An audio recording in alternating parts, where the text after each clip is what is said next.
Here on our channel, people's stories come to life. Stories from different eras, professions, and destinies. Each of them follows their own path, their own life woven from circumstances, challenges, and choices. Before we step into their world, make sure to subscribe, and later, share your impressions in the comments. Now, let's begin. Some stories don't start with loud events. They start small, with details, with moments that seem insignificant, yet hold entire worlds within them. These are stories about people who never chose to be heroes. They simply lived, worked, made mistakes, learned from them, and kept moving forward. The lives of such people unfold like a slowly blooming flower, each petal revealing itself in its own time, each layer hiding new secrets, new pains, new joys. This is a story from a time when the world was just a little different.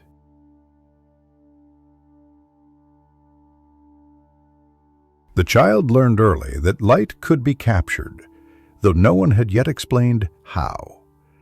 In the narrow streets near Baltimore's harbor, where the air tasted of salt and coal smoke, where wooden signs creaked above doorways, and horses left their evidence in the rutted mud, a particular window glowed with an amber warmth that seemed different from all the others.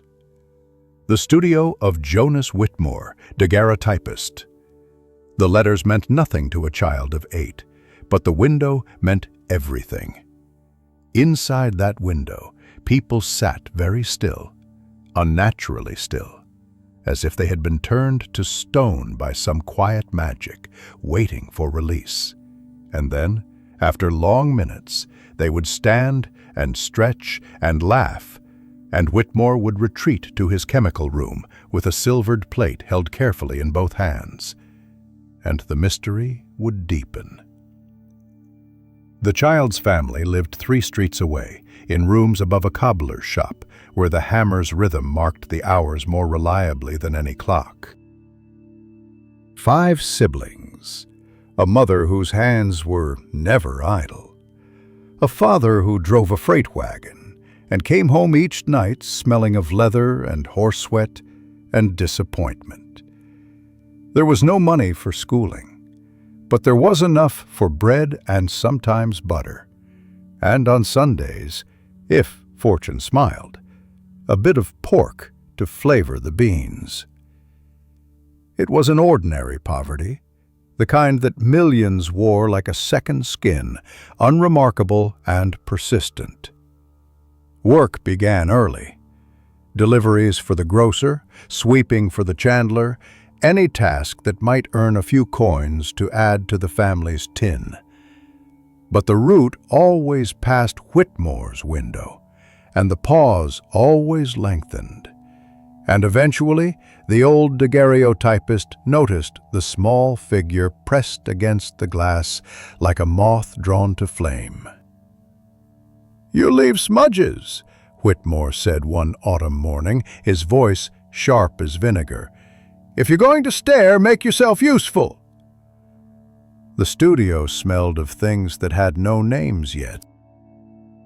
Sharp things, sweet things, things that made the eyes water and the throat close. Bottles lined the shelves in amber and blue glass, each labeled in Whitmore's cramped hand: iodine, bromine, mercury, hyposulfite of soda. The words were incomprehensible, but their importance was obvious in the way Whitmore handled them, in the precise measurements, in the locked cabinet where the most dangerous chemicals slept. The work was simple at first: sweeping the floors, polishing the brass fixtures, washing the windows that needed to stay spotless for proper light. Whitmore paid nothing, but taught everything, which seemed a fair exchange to someone who understood that knowledge was a kind of currency, one that couldn't be stolen or spent foolishly in a single night. The camera itself stood on its tripod like a wooden prophet, its brass lens staring at an empty chair where subjects would sit for their brief immortality. Whitmore explained the process in pieces, doling out information as if it were precious metal. The copper plate polished until it gleamed like still water. The iodine box where yellow vapor turned the surface sensitive to light. The careful positioning, the removal of the lens cap, the count of seconds that varied with the weather and the season and the quality of light streaming through those spotless windows. "Hold your breath when you polish," Whitmore instructed. "The mercury vapor will make you mad if you breathe too much. I've seen it happen. Men who started talking to walls, who forgot their own names." The child learned to hold breath until the lungs screamed, learned to work quickly in the chemical room where the mercury bath transformed the exposed plate into something miraculous. A face emerging from silver mist. A figure taking form where nothing had been. It never stopped being magic, even after understanding the chemistry, even after the 100th plate, the 1000th. Clients came in their Sunday clothes, stiff and nervous, sitting in that chair as if it were a throne or a gallows. Whitmore would arrange them, adjusting an arm here, tilting a chin there, and they would freeze at his command, barely breathing, their eyes fixed on some distant point while the seconds crawled past. The wealthy came for portraits to hang in their parlors, proof of their prosperity. The poor came less often, saving for months to afford a single image, usually of the dead, one last chance to hold a face that would otherwise vanish into forgetting. Years passed in that studio, measured in plates and chemicals and slowly acquired skills. The child grew taller, learned to prepare the plates without Whitmore's constant supervision, learned to recognize the quality of light by the shadow it cast, learned to see the world as the camera saw it, frozen, honest, unable to lie. There was a day, somewhere in the middle of those apprentice years, when Whitmore allowed a first attempt at the entire process alone. A simple portrait of a ship captain's wife, a stern woman in black silk, who sat with the rigid dignity of someone unaccustomed to being told what to do. The preparation of the plate, the exposure, the careful development in mercury vapor, while Whitmore watched from the doorway with his arms crossed and his face revealing nothing. The image emerged slowly, as they always did. The woman's face, sharp and clear. The details of her dress, the brooch at her collar, the way her hands folded in her lap. But there was something else, something in the background near the window, a shadow that seemed too dark, too defined, a shape that hadn't been visible during the sitting. A trick of the light, perhaps, a flaw in the chemicals, the eye searching for patterns where none existed. Whitmore took the plate, studied it for a long moment, then nodded once. "Acceptable," he said, which was the highest praise he offered. But that shadow stayed in memory, like a splinter working its way deeper into skin. The chemicals captured what was there, nothing more, nothing less. That was the fundamental truth of the daguerreotype, the thing that made it more trustworthy than any painting or sketch. The silver plate could not invent, could not embellish, could not choose what to see and what to ignore. It simply recorded what the light revealed in those long seconds of exposure. On the apprentice's 16th year, Whitmore's hands began to shake. At first barely noticeable, then impossible to ignore. The plates he prepared were no longer perfect mirrors. His measurements grew approximate. He started staying home on Mondays, then Mondays and Tuesdays, and the studio fell increasingly to the young daguerreotypist who had learned the craft by watching and breathing mercury vapor and polishing copper until forearms ached. The clients barely noticed the change. The work remained steady, the quality consistent. Whitmore still came to supervise, to collect the fees, to maintain the fiction that it was his studio in more than name. But everyone understood the truth. The apprenticeship was ending, not with ceremony, but with gradual necessity, the way most things truly changed. On a gray morning in March, with rain tapping against the windows and the harbor foghorns calling through the mist, Whitmore spoke the words that marked the ending of one thing and the beginning of another. "You'll need your own studio soon," he said. "The craft is yours now. What you do with it is your choice to make." There was no sentiment in his voice, no warmth, but there was respect, which mattered more. The world beyond that window was large and indifferent and full of people who would pay for captured light, who needed their faces preserved, their dead remembered, their moments made permanent in silver and glass. The knowledge was there, hard-won and chemical-stained. The skill was there, practiced until it lived in the hands without thought. What came next would be different, would belong entirely to choices not yet made. But that night, walking home through streets that felt both familiar and strange, there was something that might have been hope, or might have been simply the understanding that the future had arrived, ready or not, with all its possibility and its hidden shadows waiting to be revealed. Partnership arrived, wearing an expensive coat and speaking of opportunity. Thomas Caldwell had the kind of smile that made promises feel like certainties, the kind of handshake that suggested friendship before names were fully exchanged.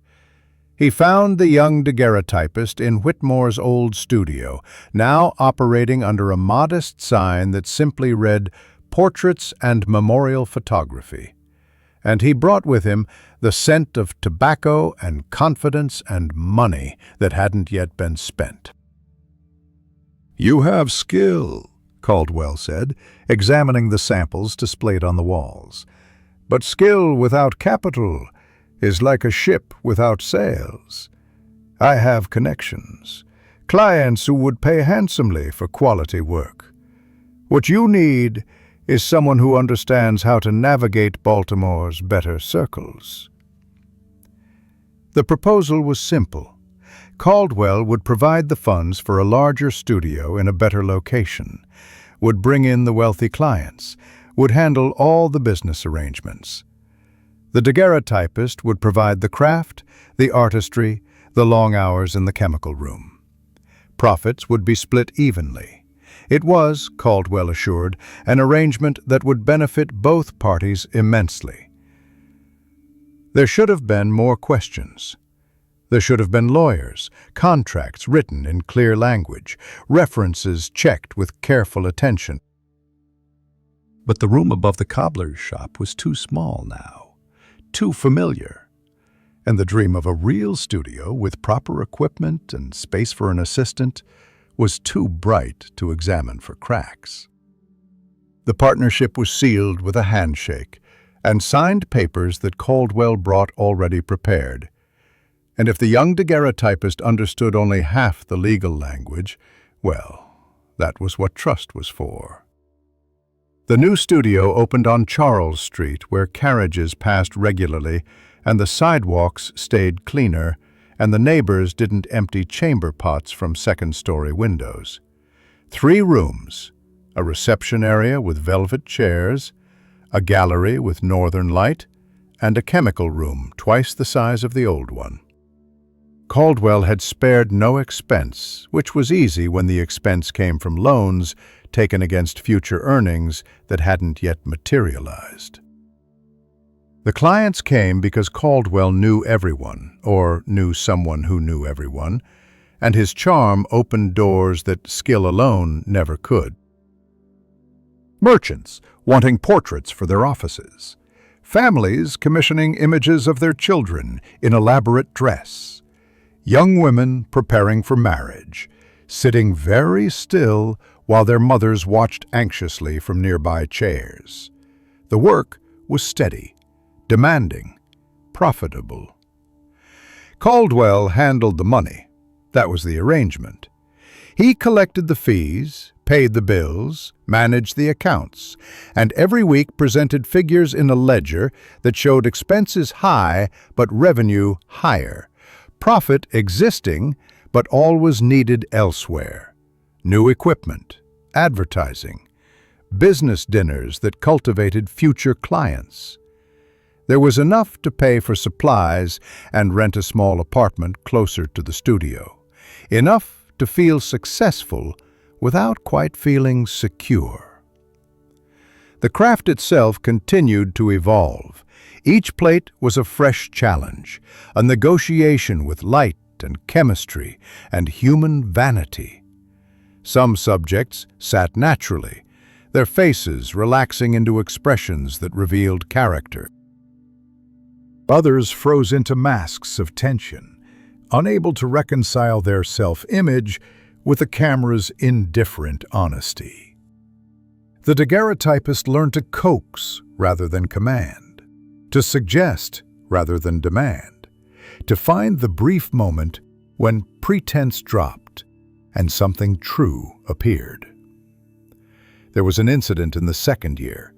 The Harrison family, prominent shipping merchants, commissioned a formal portrait. Father, mother, 3 children, arranged in careful composition. The exposure took longer than usual, nearly a minute, because the youngest child kept fidgeting despite his mother's whispered threats. When the plate was developed, the image was sharp and clear, the family in their finery, the expensive furniture, the heavy drapes framing the scene. But there was something else. In the background, near the window, a figure, or rather the suggestion of a figure, a darkness that held the shape of shoulders, a head, something present that hadn't been visible during the sitting. The chemical room had been empty, except for the daguerreotypist. The window looked out onto a wall. There was no logical explanation. Mrs. Harrison, collecting the portrait 3 days later, paused when she saw it. Her finger traced the shadow near the window, and something flickered across her face, gone too quickly to name. "An imperfection in the plate," the daguerreotypist offered. "Yes," she said slowly. "Of course, an imperfection." But she took the portrait, paid the full fee, and never returned for the additional sittings she'd mentioned wanting. Caldwell, when told about the incident, laughed it off. "Superstitious woman, these wealthy families all have ghosts, real or imagined. Don't trouble yourself with it." The advice was probably sound. The work continued, the clients kept coming, and if sometimes the developed plates showed strange shadows or unexpected details, well, chemistry was an imperfect art, and human perception was unreliable. Better to focus on the clear successes than worry over ambiguous anomalies. Caldwell's absences grew more frequent in the third year. Business trips, he explained. Meetings with potential investors, negotiations for expansion into memorial photography for the city's elite. He would leave for days, sometimes a week, returning with vague reports of progress and promises of contracts nearly signed. The ledger still balanced, mostly, though the expenses seemed to rise faster than the income. And there were new categories of costs that made sense individually, but added up to amounts that felt uncomfortably large. A competing daguerreotypist opened a studio 2 blocks away. Morrison, recently arrived from Philadelphia with newer equipment and lower prices and a willingness to work Sundays. Some clients shifted their business, curious about the newcomer, attracted by the savings. Caldwell assured that this was temporary, that quality would win over cheap novelty, that their reputation would sustain them. But the ledger's profits grew thinner, and the young daguerreotypist began staying later, working longer, trying to compensate through sheer effort for whatever was being lost through forces that remained unclear. The apartment was small but clean, a single room with a window overlooking an alley where cats fought and children played complicated games with sticks and stones. Meals were simple, bread and cheese, sometimes soup from the corner vendor, occasionally fish when prices dropped. There was little time for anything beyond work. The studio opened at 8, closed at 6, and then came the chemical work, the plate preparation, the careful development process that couldn't be rushed no matter how many clients waited. Some nights, sitting in that small room with a candle burning and the city sounds filtering through the window, there came a peculiar feeling. Not quite regret, not quite satisfaction. The craft had been mastered, the dream of an independent studio achieved, but something felt off balance. Like a portrait, where the composition was technically correct but emotionally wrong. Caldwell's promises kept multiplying, while his presence kept diminishing. The ledger showed numbers that should have meant success, but never quite translated into security. Trust was a complicated thing. Once given, it was hard to withdraw without admitting the initial mistake. Easier to believe the explanations, to accept the delays, to assume good faith until evidence proved otherwise. And there was never quite enough evidence, just accumulated small doubts that individually meant nothing, but together formed a picture that was hard to ignore. On a cold evening in November, with the first snow beginning to fall, Caldwell arrived at the studio carrying a bottle of imported whiskey and wearing his brightest smile. "We've done well," he announced. "Better than I'd hoped when we started. You should be proud of what you've built here." The words were warm, but something in them felt like goodbye. The daguerreotypist polished a plate in silence, waiting for whatever came next, understanding already that partnerships, like portraits, eventually revealed their true nature, whether one was ready to see it or not. The commission came in March, when the last winter ice still clung to the harbor pilings, and the wind carried the smell of thaw and commerce. Mrs. Elizabeth Garrett needed a memorial portrait of her husband, recently deceased from what the doctor had termed heart failure. She wanted him photographed in his study, seated at his desk as he had been in life, surrounded by the objects that had defined his days. It was a common enough request. The dead deserved remembrance, and daguerreotypes offered a permanence that memory could not. Caldwell had vanished 2 months earlier. Gone one morning with the week's receipts and several outstanding client payments, leaving behind unpaid debts and a ledger that, when finally examined by someone who understood such things, revealed a pattern of creative accounting that bordered on artistry. The studio's money had been steadily diverted into ventures that existed only on paper. Expenses inflated, profits redirected. What remained was barely enough to cover a month's rent and settle the most urgent debts. The choice had been simple: close the studio or find a way forward alone. pride had less to do with the decision than practicality. The craft was real, the skill genuine, and there were still people who needed portraits made. The sign was repainted, simpler now, just a name and a service. The velvet chairs were sold, the expensive drapes replaced with plain muslin. What remained was the camera, the chemicals, the knowledge, and a determination born from having already survived worse. Mrs. Garrett's home sat in a quiet neighborhood where trees lined the streets and houses stood far enough apart to suggest privacy. The study where her husband lay was on the second floor, a masculine room of dark wood and leather-bound books, and the faint smell of tobacco that would outlast its smoker by years. Mr. Garrett had been arranged in his chair, dressed in his best suit, positioned to look as though he might simply be resting between ledger entries. The light was poor. 2 windows faced north, which helped, but the room's darkness absorbed more than it reflected. The exposure would need to be long, perhaps 2 minutes, maybe 3. The tripod was positioned, the camera adjusted, the angle chosen to capture both the man and enough of the room to provide context. Mrs. Garrett stood in the doorway, a handkerchief pressed to her lips, watching as her husband was transformed into a subject for immortality.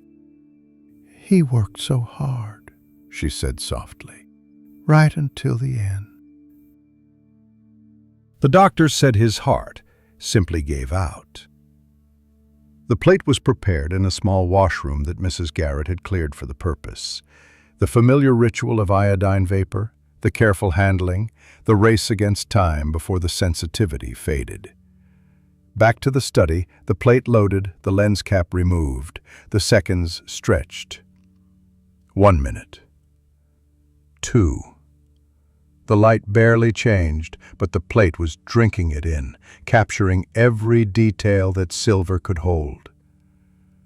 When the exposure was complete, the development happened back at the studio, in the chemical room that had become more home than the apartment where sleep occasionally happened.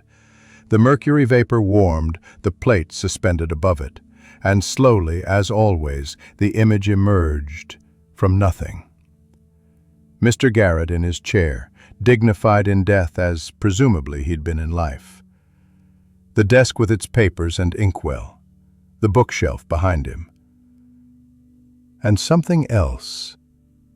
The papers on the desk were disturbed, scattered in a pattern that suggested haste or struggle.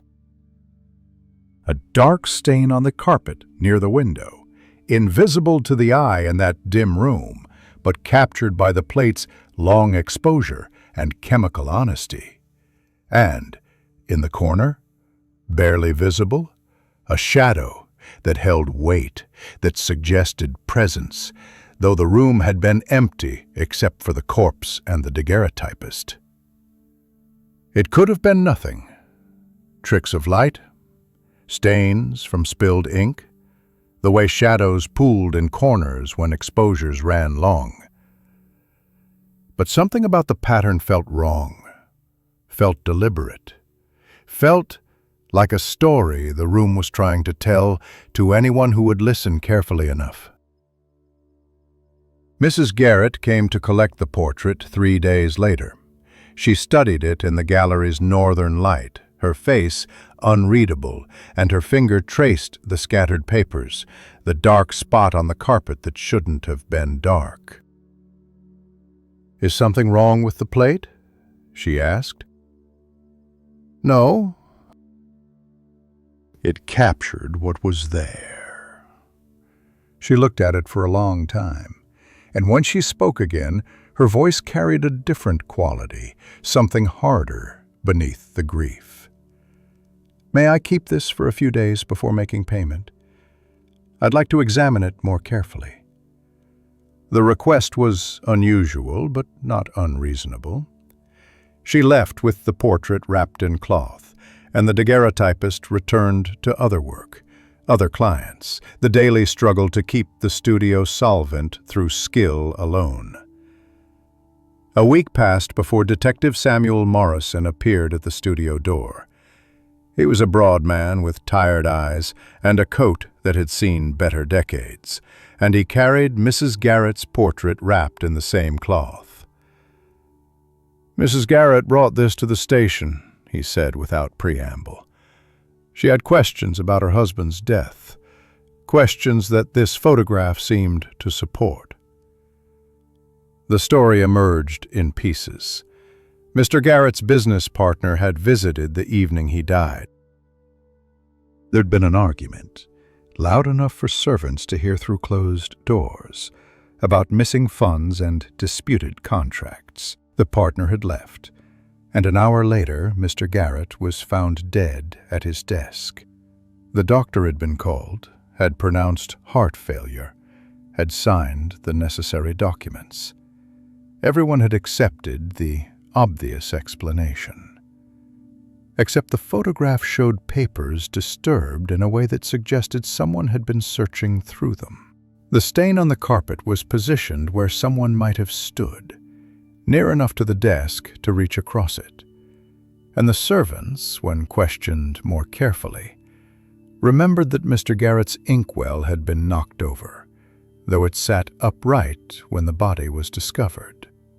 "I'm not saying your plate proves anything," Morrison said carefully, "but it raises questions that maybe should have been asked earlier." The investigation took 3 weeks. The business partner was questioned, his finances examined, his movements that evening traced and retraced. A bottle was found, tucked behind books in Mr. Garrett's study, containing traces of a substance the doctor identified as digitalis, enough to stop a heart, especially one already strained by age and rich food and the stress of discovering embezzlement. The partner confessed eventually, not to murder, but to a confrontation that had escalated beyond intention. The poison had been brought as a threat, he claimed, a way to force Garrett's cooperation in covering up the missing funds. But the dose had been miscalculated or deliberately lethal, and when Garrett collapsed, the partner had panicked, arranged the scene to suggest natural death, and fled. Mrs. Garrett paid double the usual fee when she returned to the studio. "You gave me truth when everyone else offered comfortable lies," she said. "That's worth more than a portrait." Morrison came by a few days after the partner's arrest. He stood in the gallery, examining the samples on the walls with the attention of someone evaluating evidence. "You see things others miss," he said finally. "The plate sees them, I mean. Details that don't announce themselves but matter all the same. It only captures what's there." Maybe. But knowing where to look, how long to expose, what light reveals, that's a skill most don't have. He paused. "The department sometimes needs photographs made. Crime scenes, evidence, that sort of thing. The pay is steady, if you're willing." The offer hung in the air like mercury vapor, full of possibility and danger. Work with the police meant involvement with violence, with the law's machinery, with people who had power and didn't appreciate scrutiny. It meant seeing things that couldn't be unseen, capturing moments that would be used to destroy lives or save them. But it also meant reliable income, meaningful work, and perhaps a purpose beyond simply recording faces for posterity. "I'll consider it," came the answer, which they both understood meant yes. Morrison nodded, handed over a card with his station's address, and left. The studio felt different after he'd gone, as though crossing some invisible threshold had changed its nature. The camera on its tripod no longer seemed like just a tool for capturing memory. It had become something else, something that revealed rather than simply recorded. And that revelation carried weight that hadn't been there before. That night, in the small apartment with its narrow bed and single chair, sleep came slowly. The bottle of chemicals needed reordering. The rent was due in 12 days. There were 3 scheduled sittings tomorrow and a memorial portrait on Thursday. Ordinary concerns, practical worries, the daily arithmetic of survival. But underneath ran something new, a current that pulled toward deeper waters.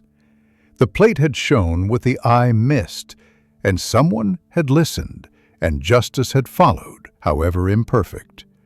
Whether that was purpose or simply accident remained unclear.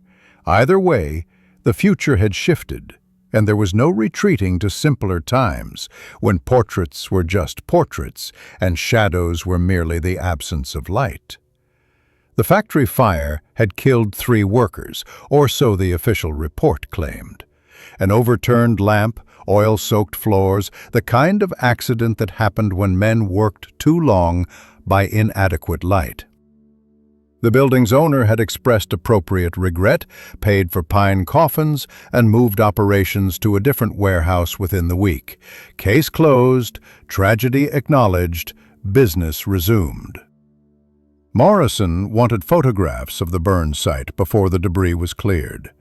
"Something doesn't sit right," he'd said, handing over the address.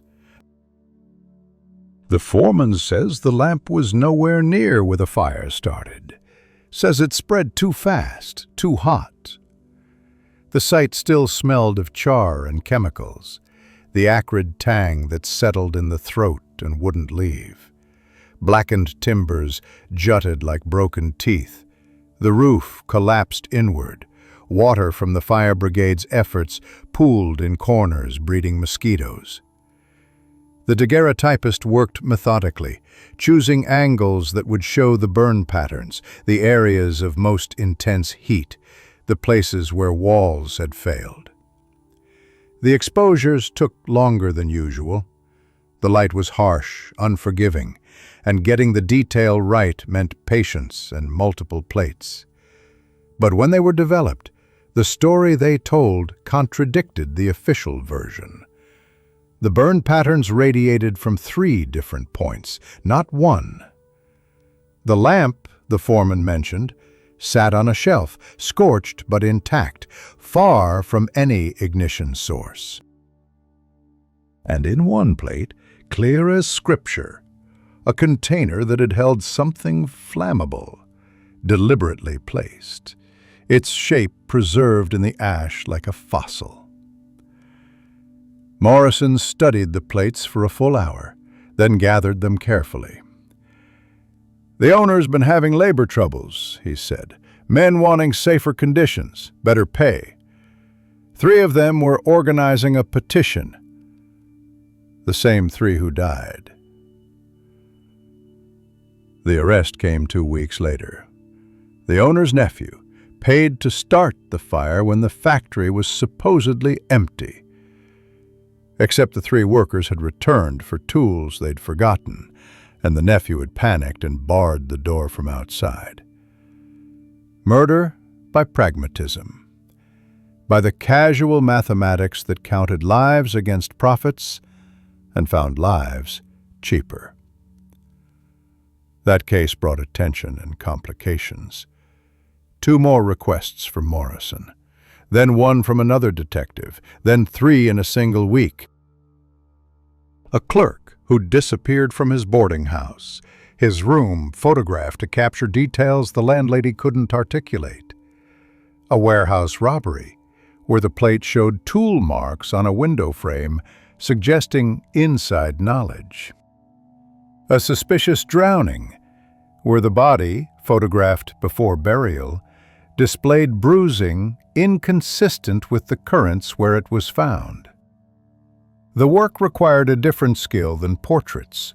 Crime scenes didn't sit still, or arrange themselves pleasingly. They were chaotic, urgent, often disturbing.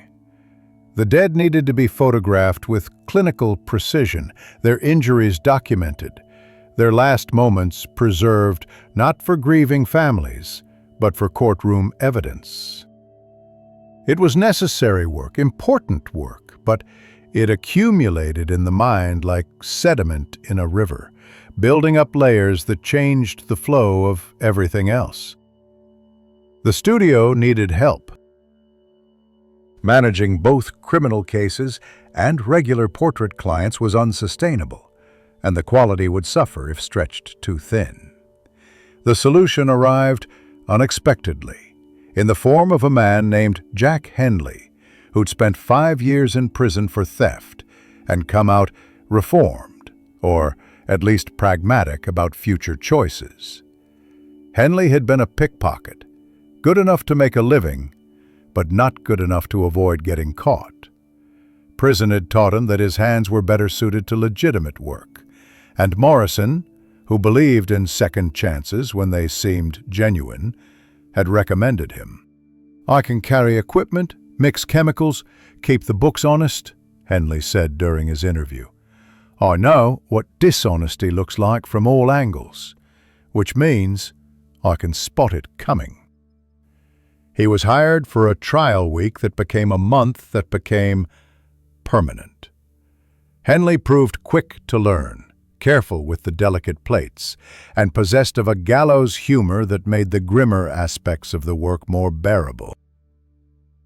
He also understood discretion in ways that honest people rarely did, knew when to speak and when silence served better, and had enough connections in Baltimore's underworld to occasionally provide information that helped cases progress. The work settled into patterns. Mornings for portrait clients, people who needed ordinary remembrances. Afternoons often involved crime scenes, when Morrison or other detectives needed documentation. Evenings were for development, for preparing plates, for the careful chemistry that turned silver and light into evidence. Henley managed the schedule, dealt with clients, kept the studio running while the daguerreotypist focused on the craft. There was a case involving a will. The deceased man's signature appeared on a revised document that left everything to a nephew instead of his daughter.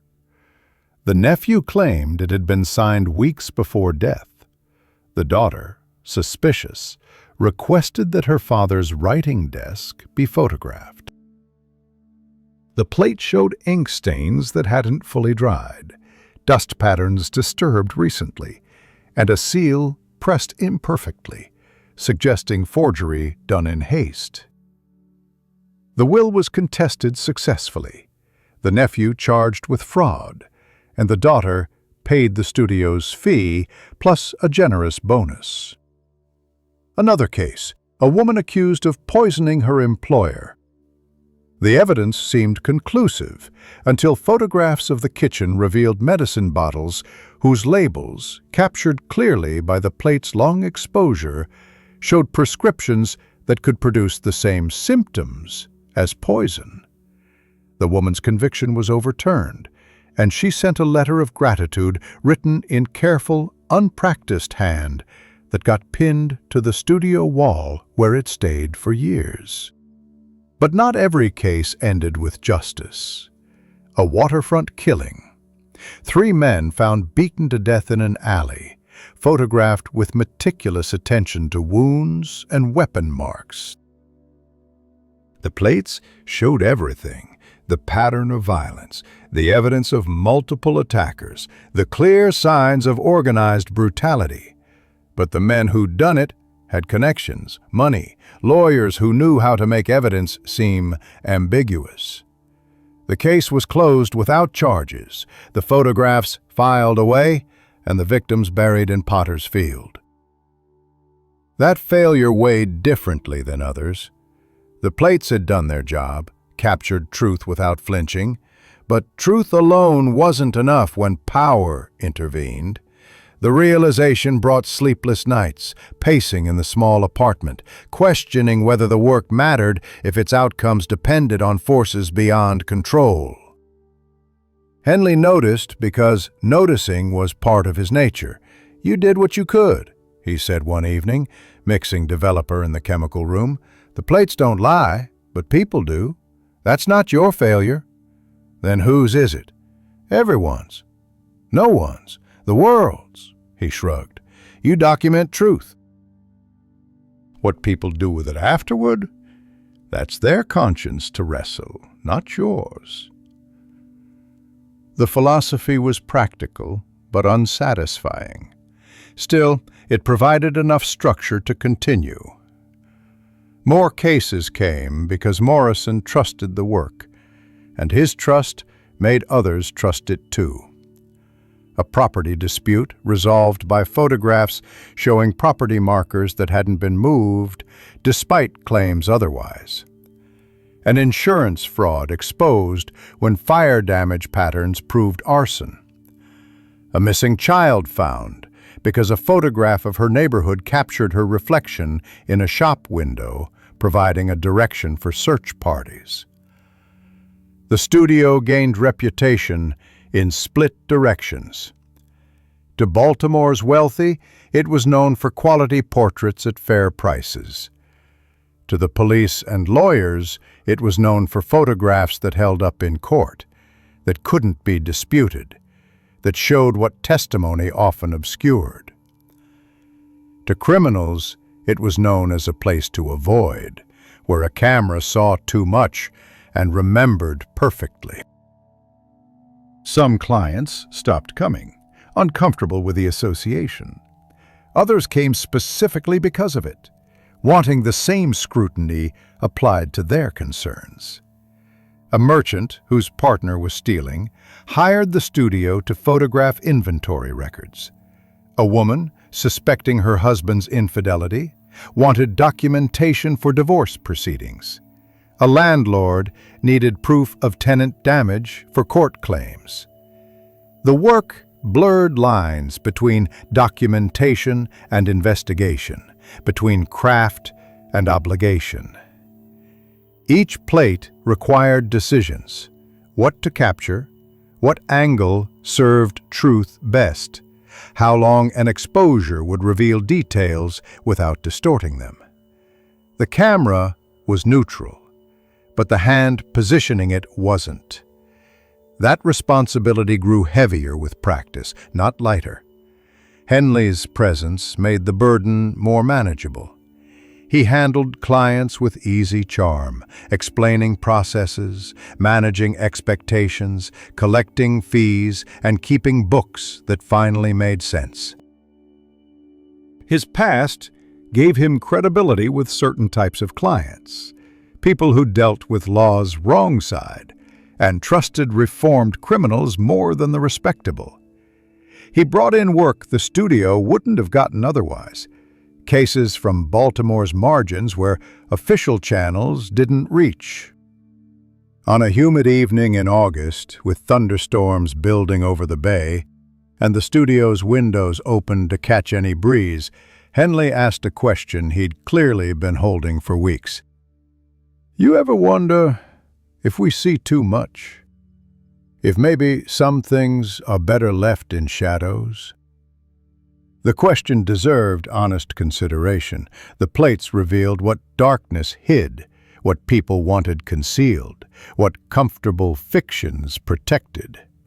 Knowledge brought responsibility, and responsibility brought consequences that rippled beyond intention. "Sometimes," came the answer.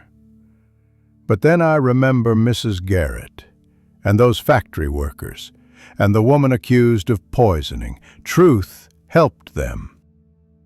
And when it doesn't help? When it just makes things messier. Then at least the mess is honest." Henley laughed, short and sharp. "That's either wisdom or stubbornness, and I can't tell which." Neither could the daguerreotypist, but the work continued anyway, each plate an exercise in documentation, each case a reminder that silver and light could capture what eyes missed and memory distorted, and that sometimes, not always, but sometimes, that mattered enough to justify the weight it carried. The Whitmore family lived on Monument Street, in a house that announced wealth through understatement rather than ostentation.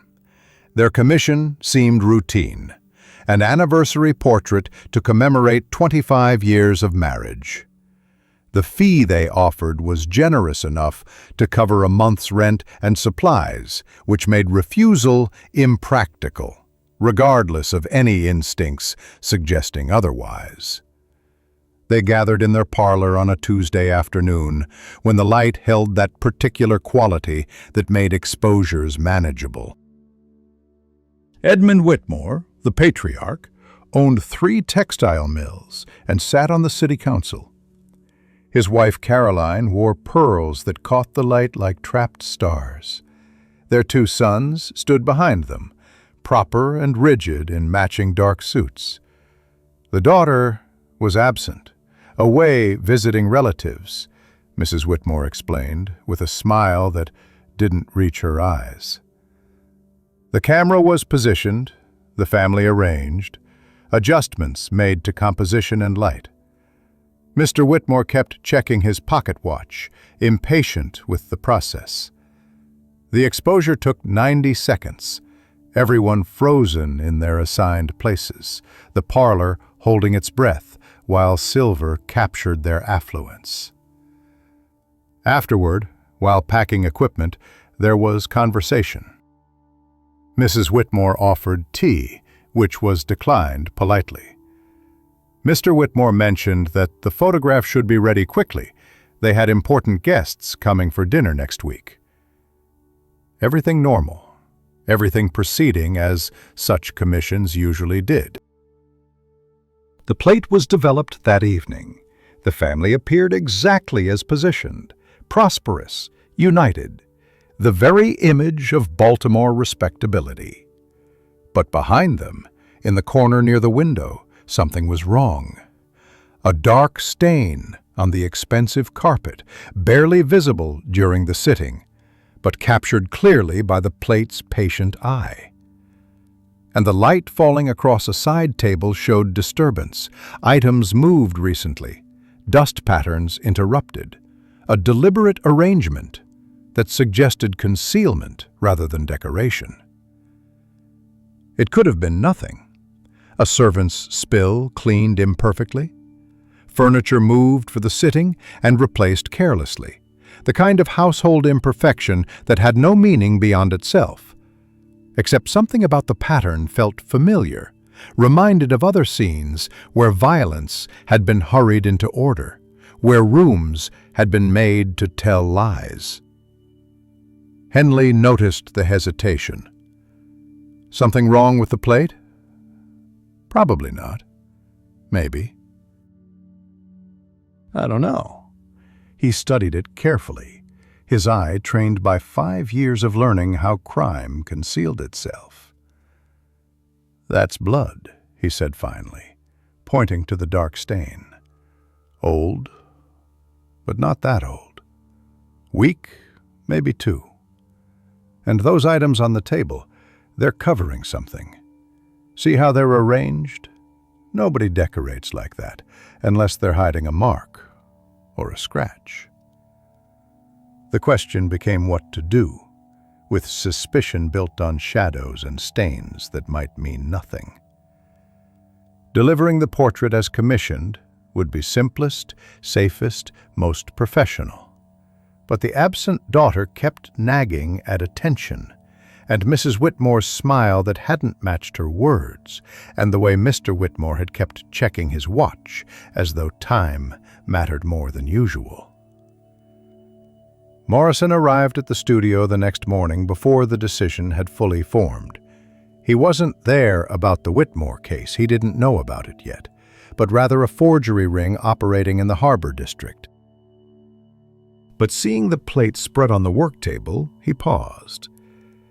"That's Edmund Whitmore," he said, "city councilman. Owns half the textile business in Baltimore." He commissioned an anniversary portrait. Morrison leaned closer, studying the details. His finger traced the stain, the disturbed side table, and his expression shifted from casual interest to focused attention. "The daughter disappeared 3 weeks ago. Margaret, youngest child. Family said she ran off to join relatives in Philadelphia. Very sudden, very quiet, no scandal." The words hung heavy in the chemical-tinged air. A disappeared daughter. A family portrait that seemed to hide more than it revealed. A stain that looked like violence, scrubbed but not erased. Individually, these were nothing. Together, they formed a picture that demanded questions nobody wanted to ask. "I could inquire," Morrison said carefully, "quietly, see if anyone's actually seen Margaret in Philadelphia. The family has power, money." Lawyers. They do, which is why we'd need to be certain before making accusations that could end careers. The decision was made in that moment, though neither spoke it aloud. Morrison left with notes about the photograph, angles for inquiry, contacts in Philadelphia who could verify whether Margaret Whitmore had actually arrived.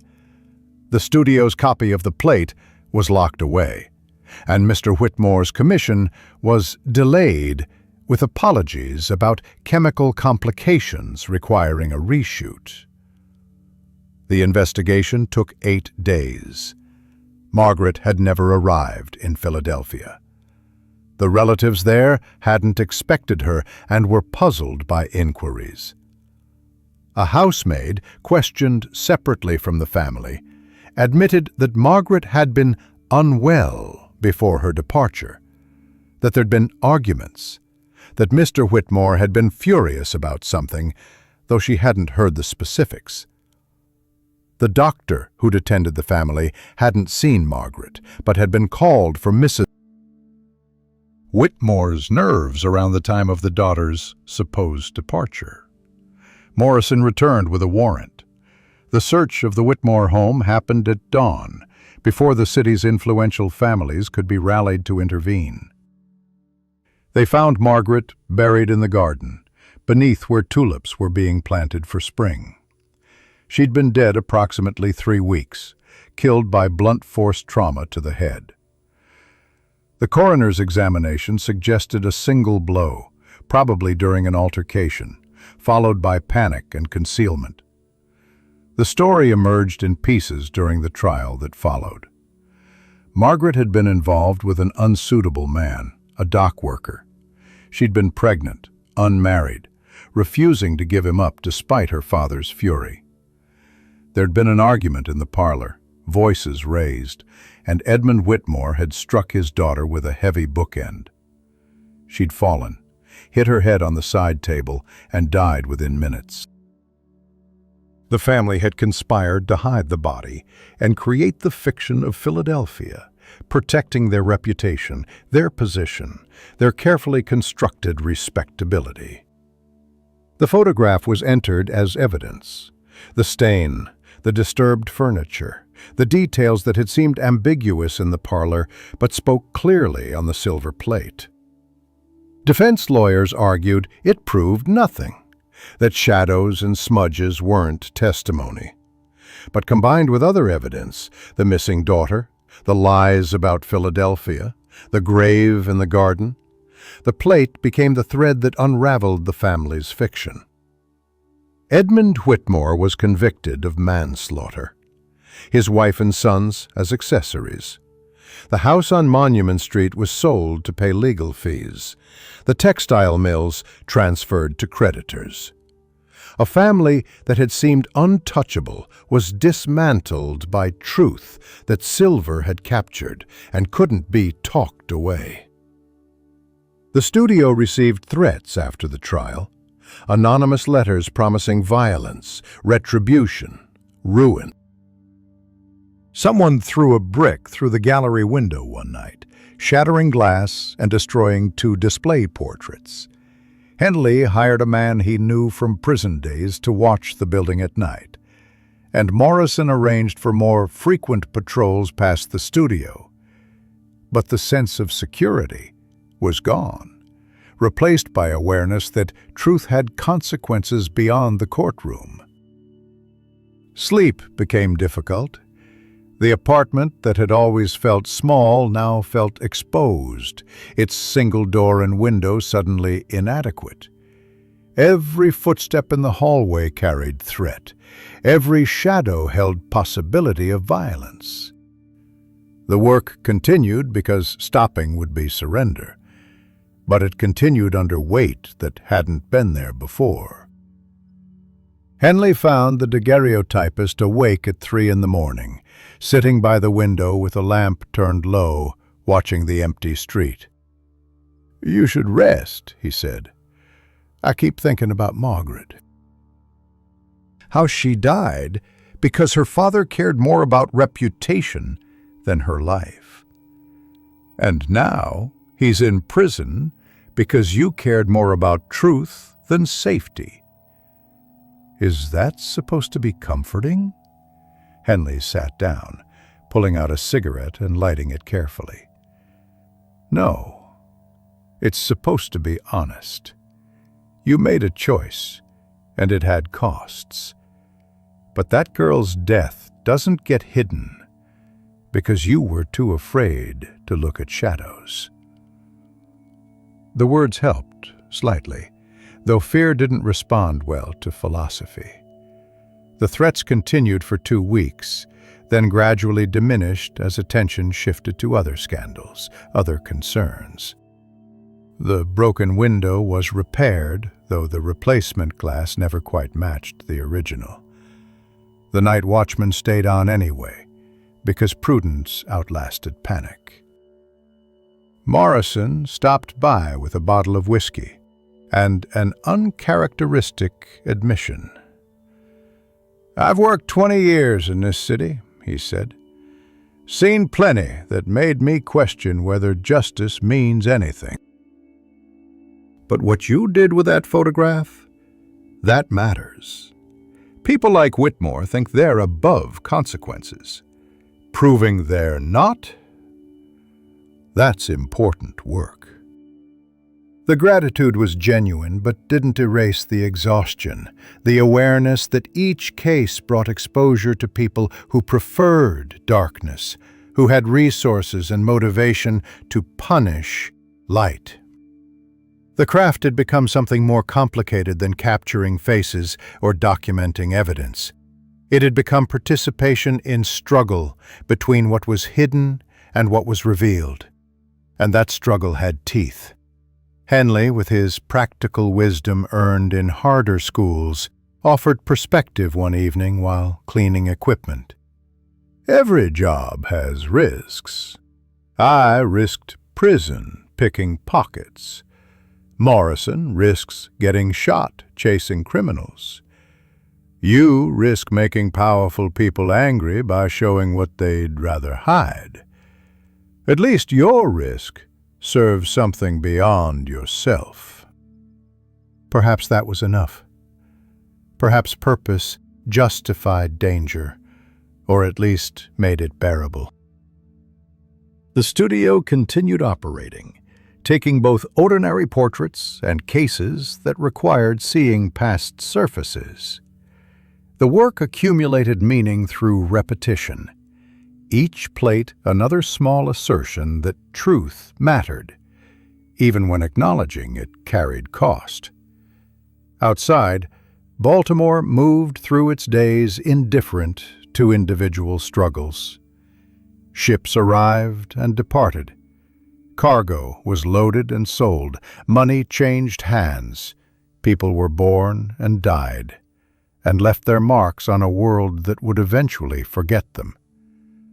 But in a modest studio on Charles Street, silver plates preserved moments that might otherwise vanish.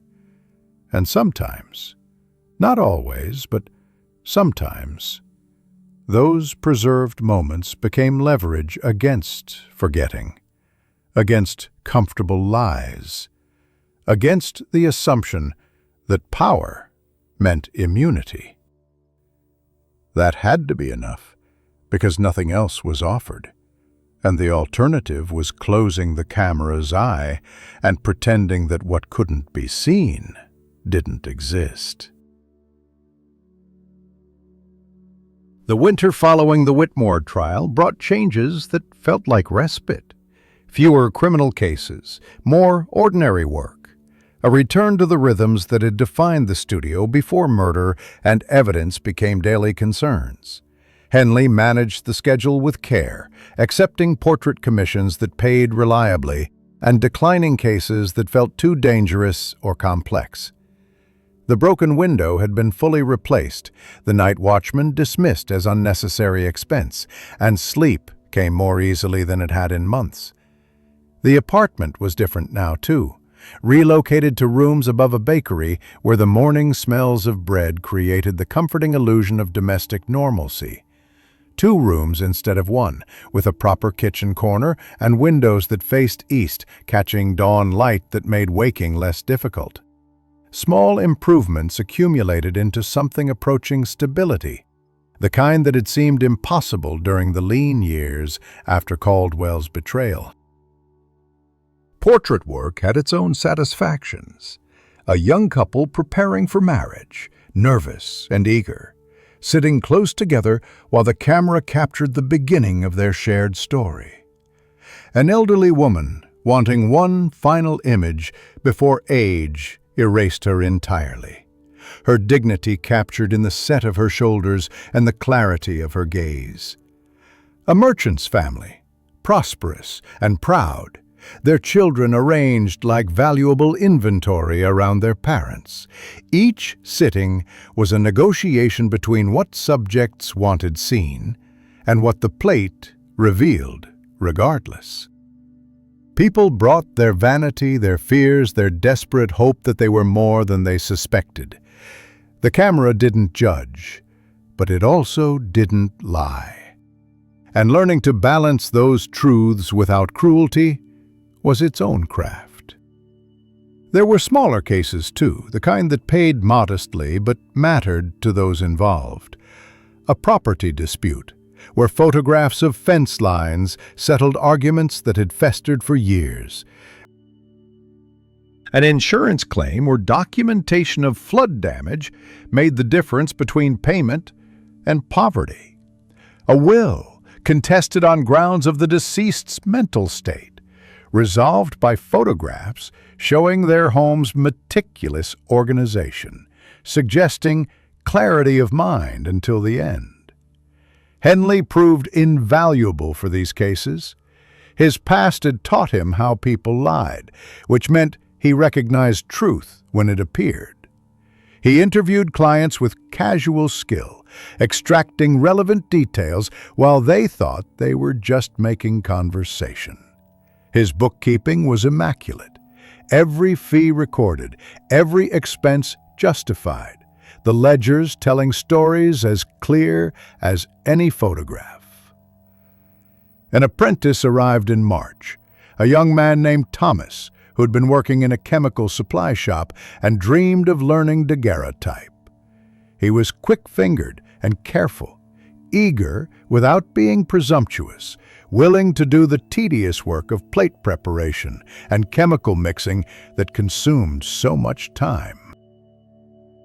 Training him felt like repaying debt to old Whitmore, whose harsh teaching had made everything else possible.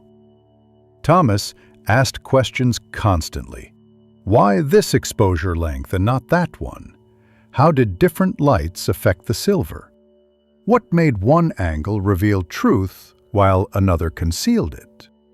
The questions forced articulation of knowledge that had become instinctive, and explaining the craft to someone else deepened understanding of it. The work week fell into comfortable patterns: mornings for preparation, afternoons for sittings, evenings for development. Thomas handled the simpler portraits under supervision, while the daguerreotypist managed the complex cases. Henley ran the business side with competence that bordered on artistry. Finding clients, negotiating fees, managing conflicts with diplomacy that prison had somehow taught him. There was a case in April that reminded why the work mattered beyond money. An old woman, living alone in a boarding house, had died apparently in her sleep. The landlord wanted to claim her room had been empty of valuables, but her niece suspected theft. Photographing the room revealed empty spaces on shelves where dust patterns showed objects had recently sat, and careful examination of the developed plates captured scratches on a floorboard where a lockbox had been dragged. The landlord, confronted with evidence, returned a jewelry box and $20 in cash that would have otherwise vanished. The niece paid the studio's fee and cried with gratitude that someone had cared enough to look carefully.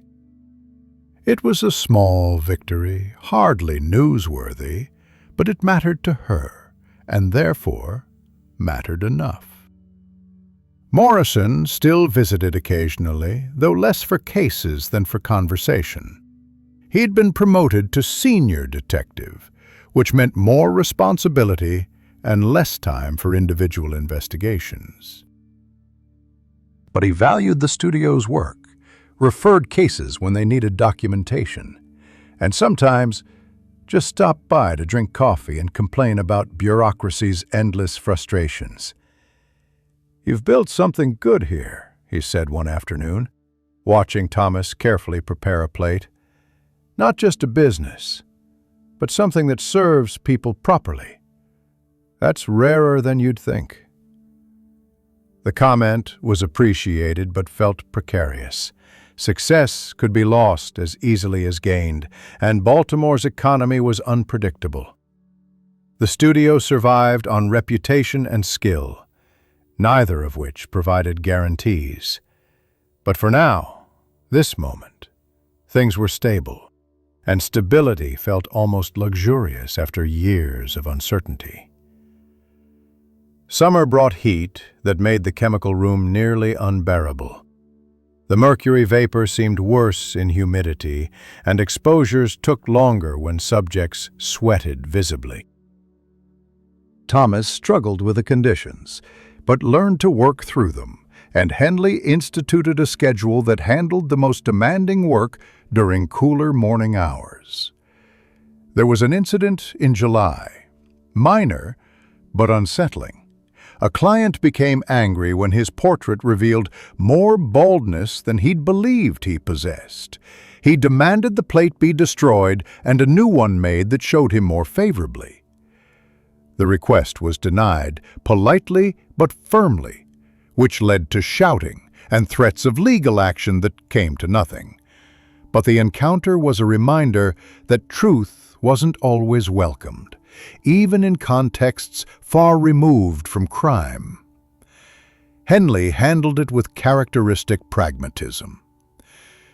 People pay for mirrors that make them look thinner, hats that hide baldness, clothes that suggest prosperity they don't have. Wanting a photograph that lies is just the same impulse. You give them honesty instead, which is admirable and occasionally bad for business. Should we lie more then? Wouldn't recommend it. Lies require good memory, and we've got enough to remember already. The advice was sound, if slightly cynical, and the studio's policy remained unchanged. The plates captured what was there, and clients could accept that or seek services elsewhere.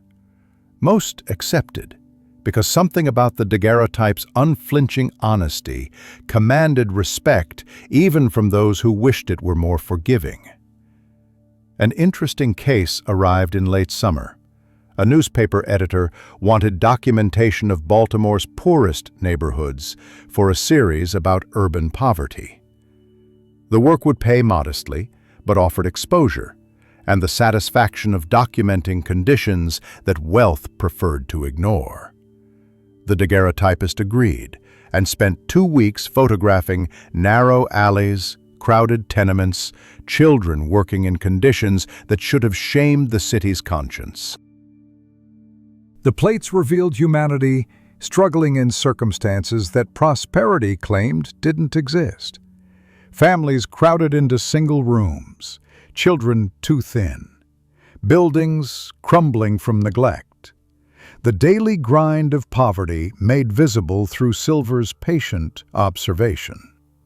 The newspaper published 6 photographs with an editorial calling for reform, which generated outrage from those who found such documentation inappropriate, and support from those who believed seeing might lead to change. Whether the photographs accomplished anything lasting was unclear, but they existed, preserved, undeniable evidence that would outlast memory and couldn't be dismissed as exaggeration. That felt important, even without guarantees of impact.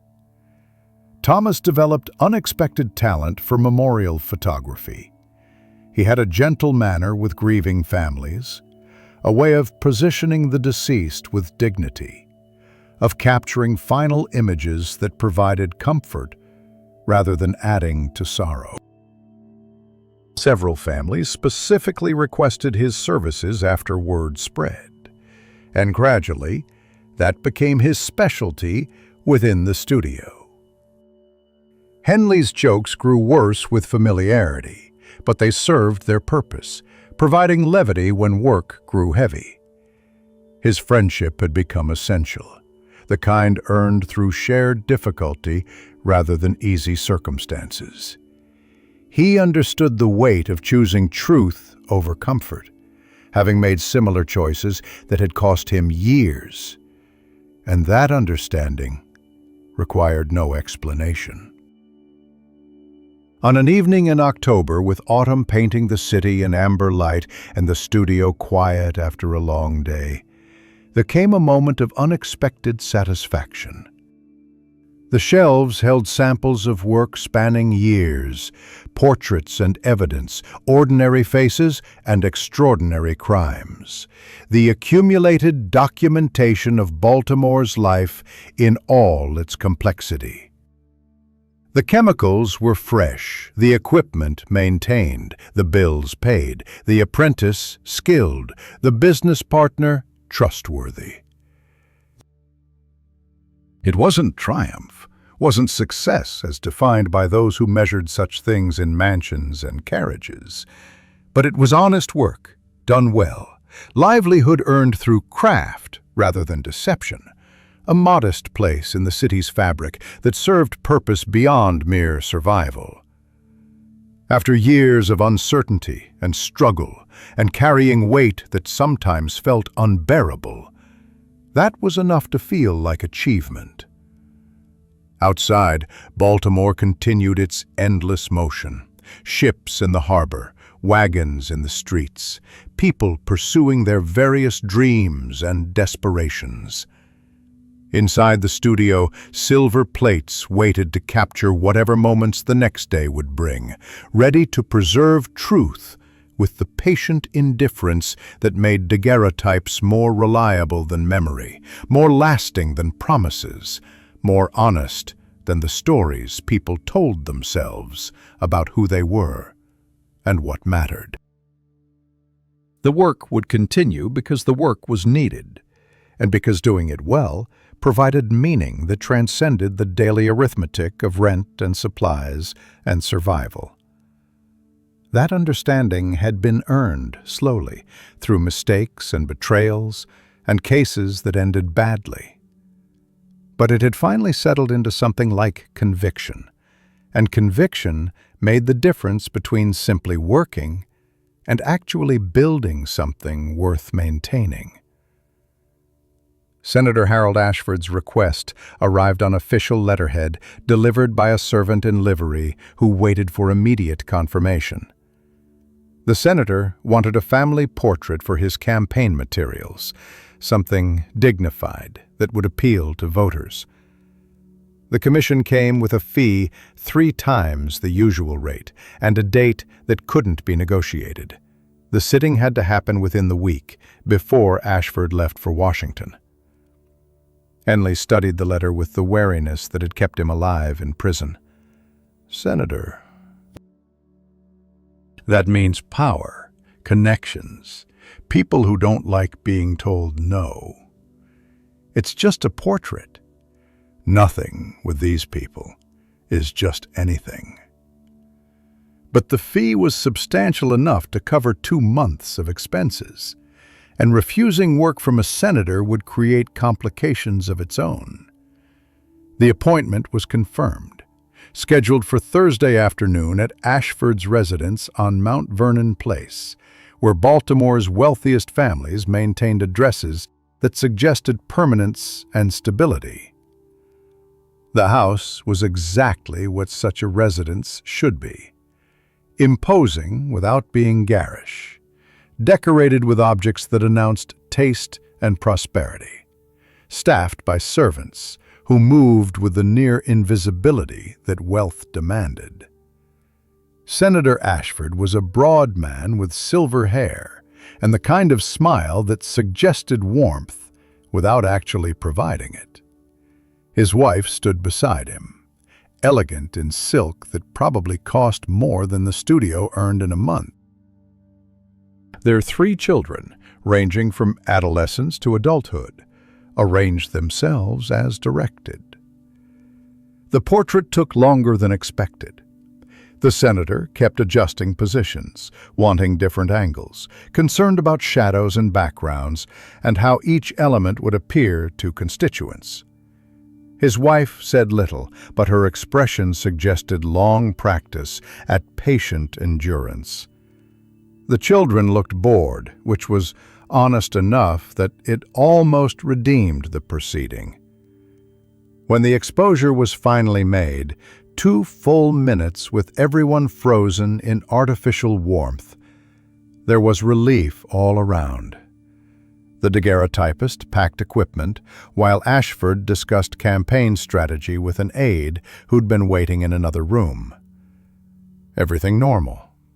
Everything proceeding exactly as such commissions usually did. The plate was developed that night, late, after Thomas had gone home and Henley was closing the studio.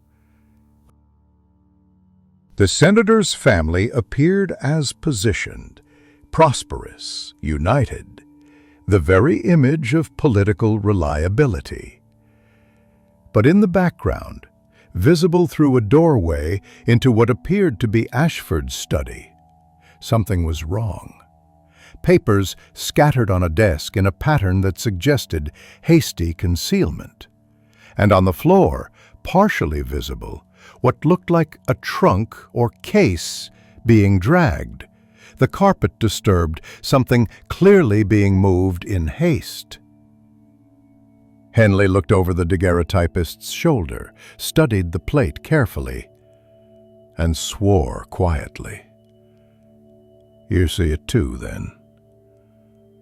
Papers disturbed, something being moved, or hidden, or both.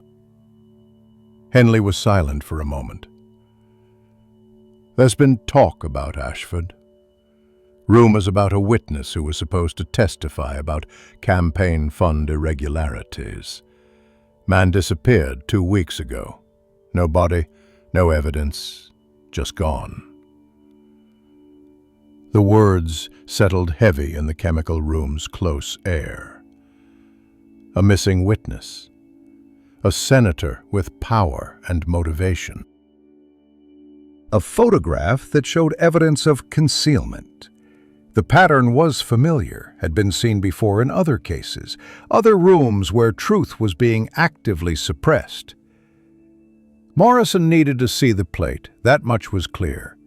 But involving him meant crossing a threshold that couldn't be uncrossed. Ashford wasn't a merchant or factory owner. He was a United States senator with resources that made the Whitmore family look modest. Confronting him meant confronting power at its most concentrated, most dangerous. Sleep was impossible that night.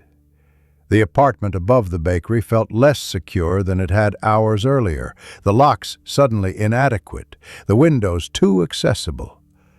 Every sound carried threat, every shadow suggested surveillance.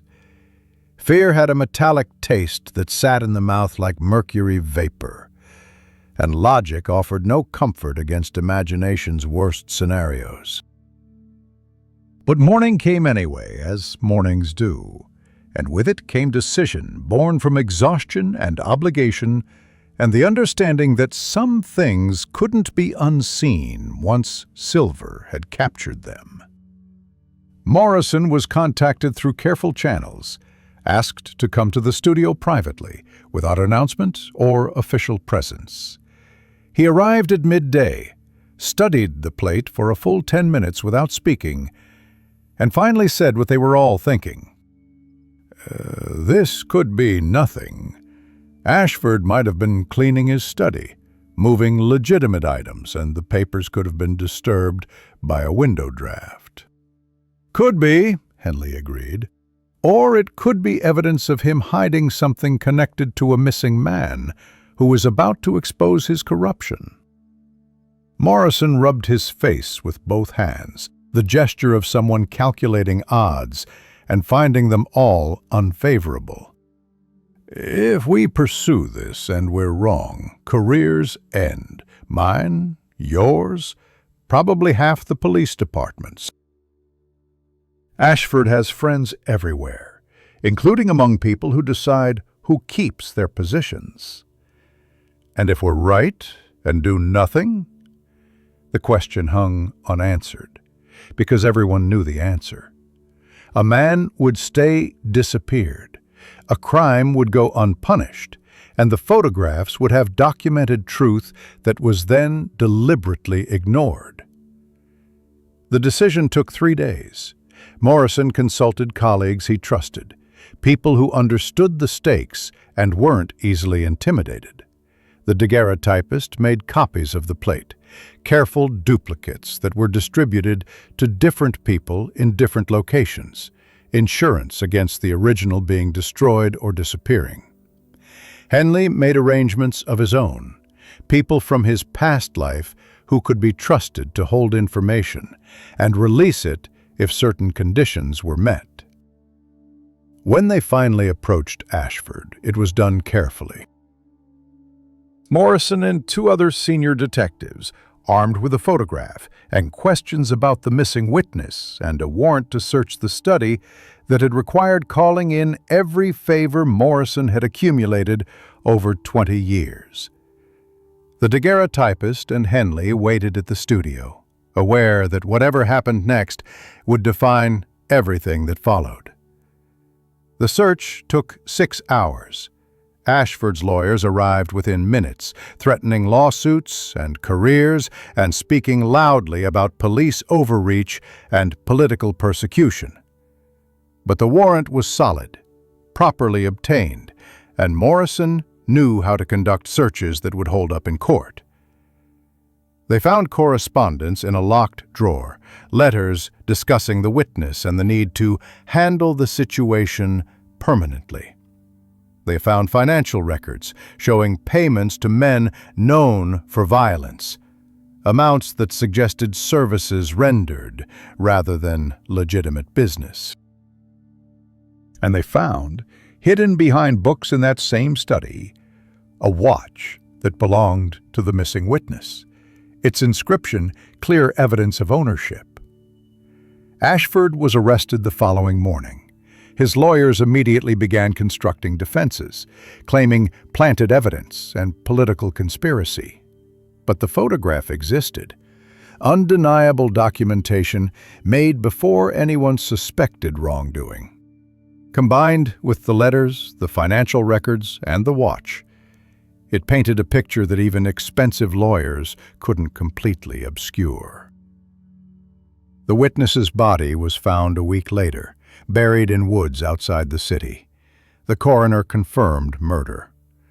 Additional evidence connected Ashford to the killers he'd hired, men who confessed in exchange for reduced sentences.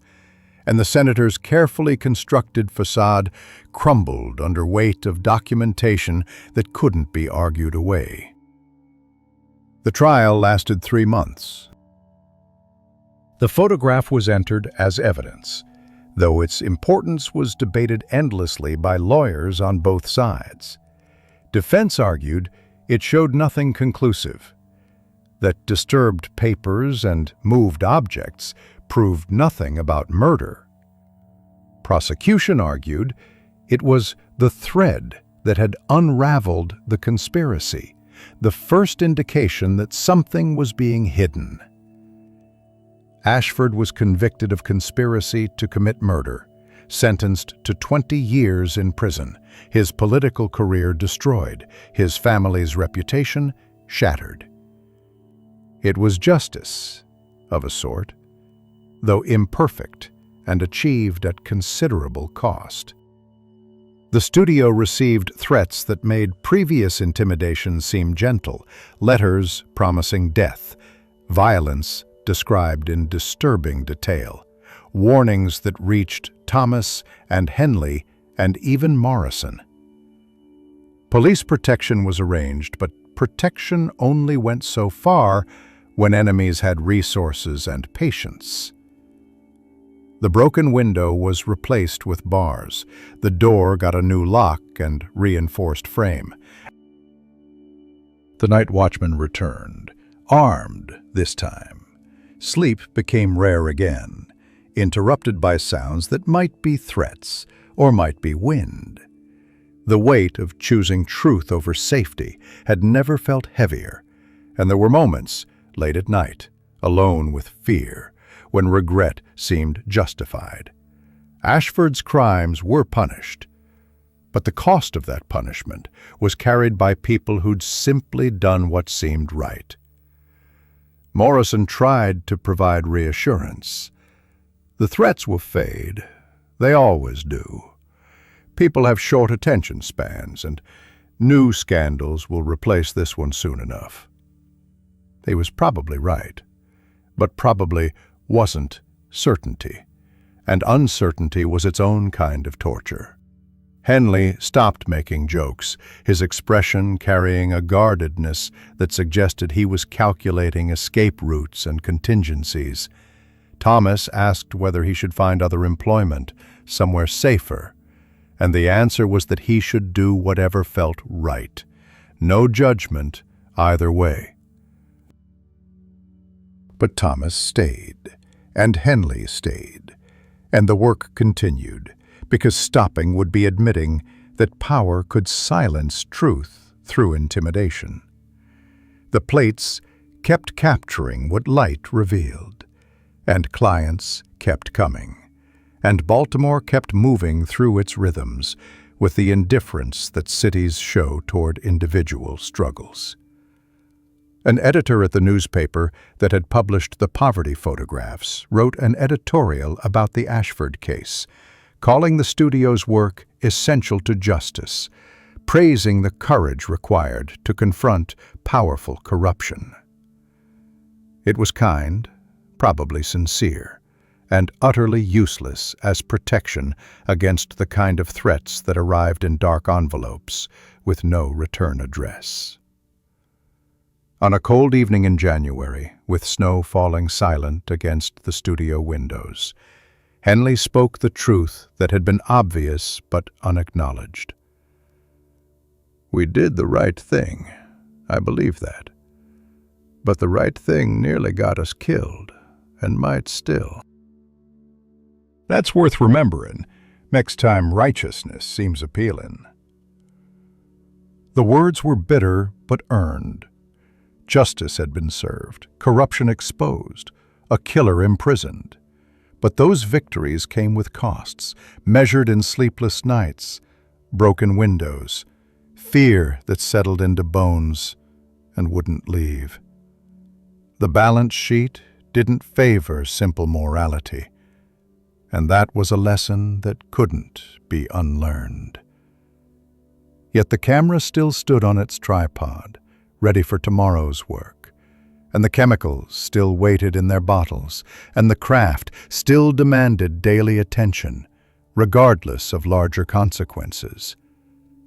That persistence felt important, even necessary, a kind of defiance against forces that wanted silence more than truth. The studio had aged into itself over the years that followed, acquiring the comfortable wear of things that had proven their worth through use. The floorboards creaked in familiar patterns. The chemical room smell had seeped permanently into the walls, and the northern light through the gallery windows fell across the same space it had illuminated for countless sittings. Time had softened edges without diminishing function, which felt appropriate for a place built on capturing moments that would otherwise vanish. Thomas had become a full daguerreotypist in his own right. No longer an apprentice, but a craftsman whose memorial portraits were sought throughout Baltimore.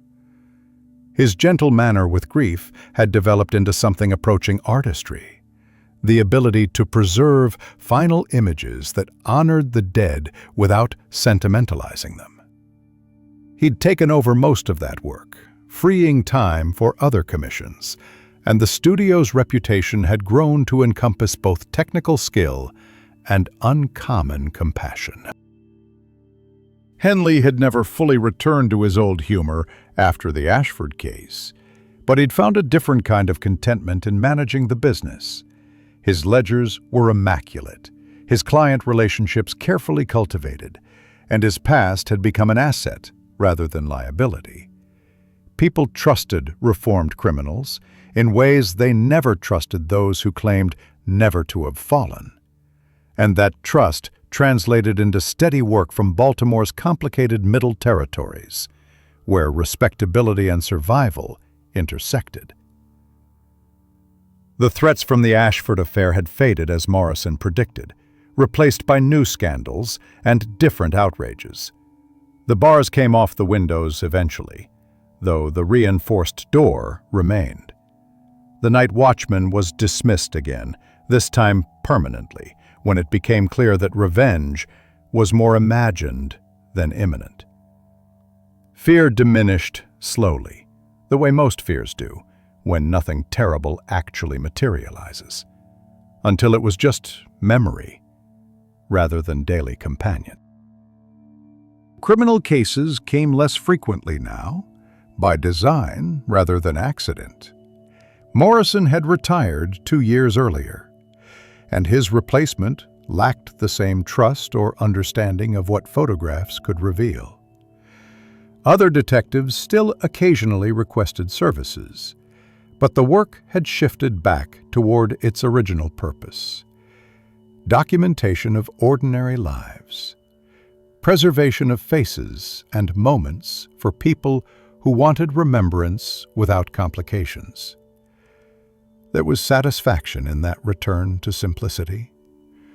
A young family wanting their first child photographed, the infant sleeping peacefully while parents watched with anxious pride. An elderly couple celebrating 50 years of marriage, their faces lined with shared history, their hands clasped with the unconscious ease of long familiarity. A merchant wanting his shop documented for insurance purposes, every shelf and counter captured with methodical precision. Each plate still required the same careful attention, the same negotiation between light and chemistry and time. The technical challenges hadn't diminished, but the emotional weight had lightened considerably. Portraits were just portraits again. Memorial photographs honored the dead without uncovering their murders, and the camera's eye saw truth without being required to weaponize it. New apprentices came through periodically, young people drawn to a craft that was already beginning to feel antiquated as newer photographic processes emerged. The daguerreotype's unique clarity and permanence still commanded respect, but wet collodion plates were faster, cheaper, more forgiving of error. Change was visible on the horizon, approaching at the deliberate pace that technology always imposed on those who'd mastered older methods. Teaching had become unexpectedly rewarding. Explaining why this exposure length or that chemical mixture, demonstrating how to read light and anticipate its effects, watching comprehension dawn in eyes that had previously seen only mystery. These small moments accumulated into purpose that didn't require validation through dramatic cases or dangerous confrontations. The craft itself was enough, and passing it forward felt like participating in something larger than individual survival. The city had changed too, grown in ways both obvious and subtle. More buildings, more people, more complexity in the daily negotiations that urban life required. The harbor remained central, but factories had multiplied, and neighborhoods had shifted as populations moved and adapted. Baltimore was becoming something new while staying recognizably itself, which seemed true of most things given enough time and attention. There was an afternoon in late spring when a woman arrived at the studio with a request that seemed simple until its implications settled. She was perhaps 25, well-dressed, and she wanted her mother's old daguerreotype restored.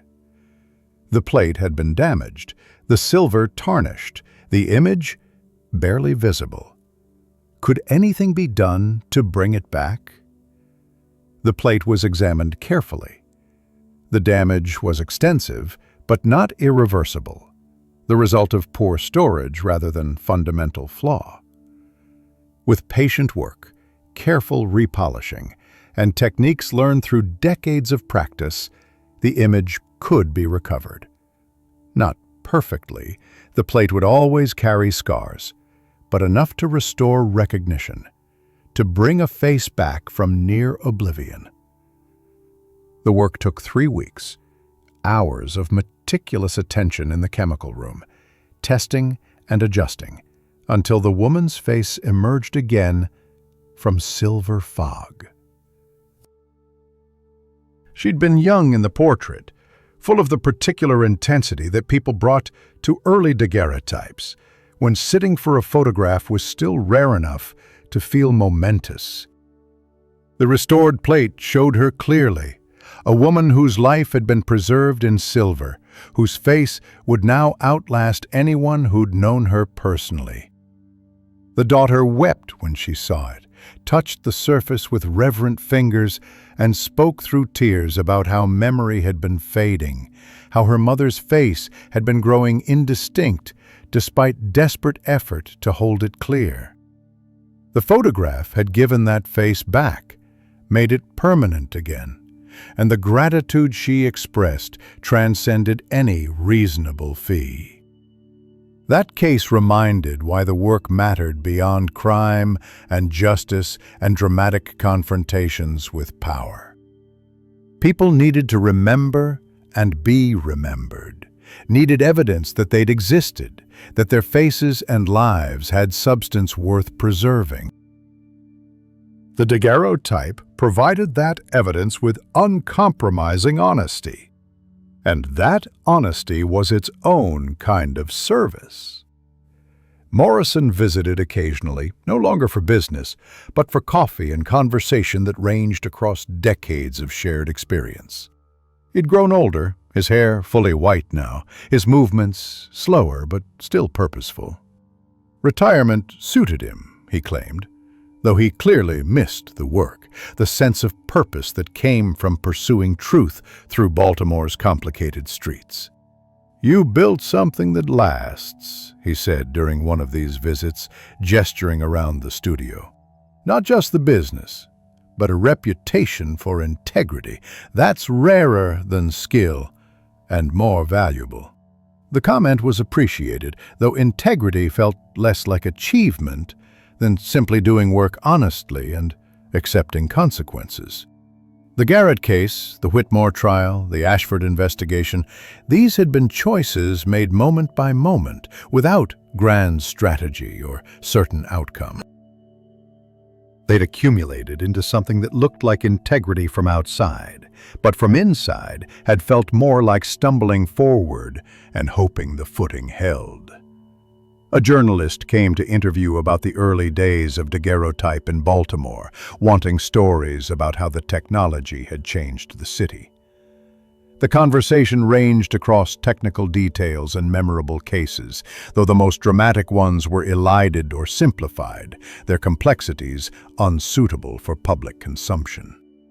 What emerged was a gentler narrative about craft and dedication, about seeing clearly and documenting honestly, about finding purpose in work that served others. The article appeared in the Sunday paper, accompanied by a recent portrait and several examples of the studio's work spanning decades. It generated modest attention, a few new clients curious about the old technology, some former clients writing to share how preserved images had become family treasures.